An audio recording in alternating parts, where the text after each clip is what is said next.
One of the in the last 5-10 years, one of the biggest stars for WWE that came out was CM Punk. And obviously his rise in 2011, I think people would hoped it was going to be bigger. Can you talk a little bit about when that was happening and kind of the rise of people wanting him to get somewhere and all? Because it did seem to kind of come out of nowhere with the pipe bomb and all that.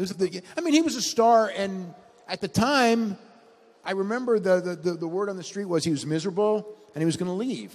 And he'd given notice, and if you remember right before the pipe bomb, he started losing on TV all the time. And it's like, when he kept losing, it was like, wow, he's really given notice and he's really going to leave. Then he does that interview.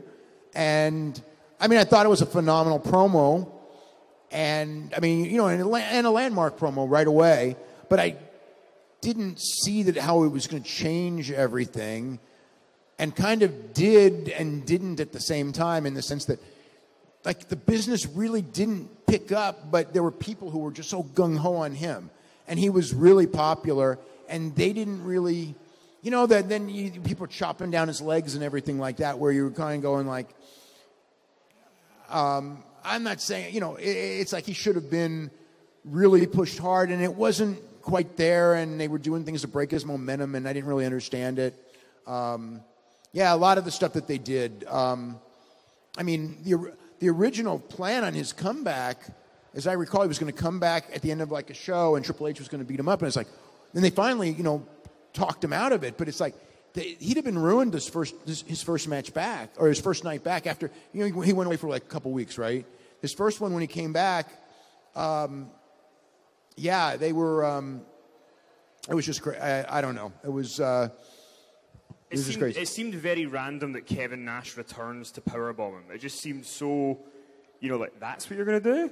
Well, I think the idea was that Kevin was a guy he could beat that had credibility, who was a big guy. But then that never happened. So it was kind of like that, things happened, and, it ended up, they hurt his momentum. He was around for several years. He was a top guy for several years. He had some big years before he finally left. It was 3 years, right, before he finally left. But there was a moment in time. With Austin, they got it. With Punk, I don't know if he could have been as big as Austin. Probably not. But he still was. That could have been that era's closest thing, and they missed on it. And obviously, he went to UFC. It didn't quite work out the way he wanted it to. Do you think he ever will wrestle again? It doesn't have to be WWE, but do you think he will? I barely know him. When I talked to him, a few times, actually, he's been very, very pleasant conversations. Very, very pleasant. And it was mostly on UFC, because we had that in common. But I really didn't know him. Wrestling... even if he hates WWE, wrestling's been good to him. It was a lot of his life. And I know a lot of people are down on him because he kind of turned his back on wrestling type of thing. And it's like, he's entitled to do that. But, you never say never. Lesnar, I remember Lesnar telling me over and over that he was never come back. And every time he told me, it was like, you're coming back. It's just inevitable. And I would sort of say the same thing about Punk, because everyone does, right?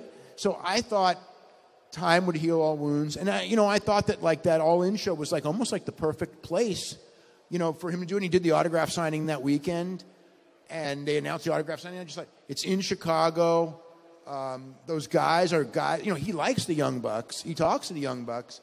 And I just thought everything was right for him, maybe not to do a match, but to do a cameo, to do something. And the fact that he didn't tells me that the scars are deep.